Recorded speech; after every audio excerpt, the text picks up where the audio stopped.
All right, guys. So the next activity that you're going to do for Wednesday, that'll be due on Wednesday, is called Marble Slides, and it's all about transforming exponential functions, which we've done before. But I just wanted to give you a quick review in case you need some help with the exponential functions and transforming the functions. So the first thing we're going to talk about is whether you have growth or decay.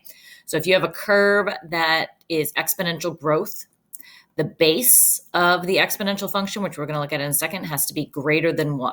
Okay, so it can be any number greater than 1, and that will give you a curve that increases from left to right and has a horizontal asymptote here at y equals 0.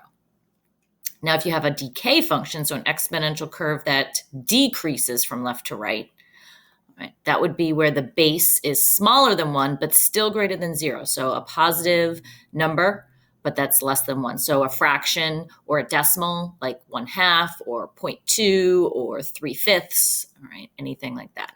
And that would give you a curve that is a decreasing curve. All right, but again, the horizontal asymptote is still here at y equals 0. So then we have the other ways we can transform a function.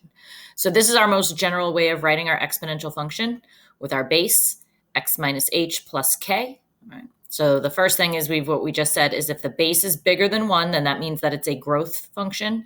The exponential curve increases from left to right. And if you're given a base where you have a base less than 1 but still positive, that would be a decay curve. All right.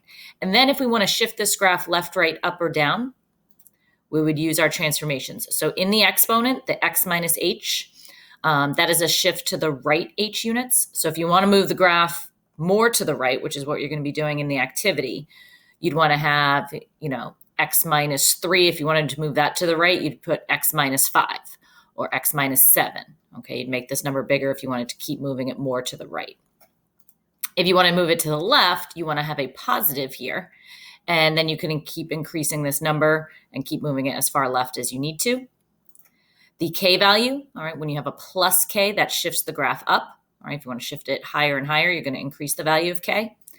And if you want to shift it down, you want to have a minus sign here. And you can keep increasing the value of k and move it further down. All right, so the Desmos activity that's going to be due on Wednesday, called Marble Slides, is all about transforming exponential growth and decay functions. Okay, so use this as a reference, and you're just going to play around with these numbers. All right, and the whole goal is to get the marbles to hit the stars as you transform the functions. Okay, and remember, you don't need to submit the activity. I can see all the sections that are done when you put your name in, when you sign in. So don't worry about having to hit submit or to turn it in on Google Classroom. I will be able to check your work. And if you have any questions, email me as you go through. If there's any of the parts of the activity that you have questions on, let me know.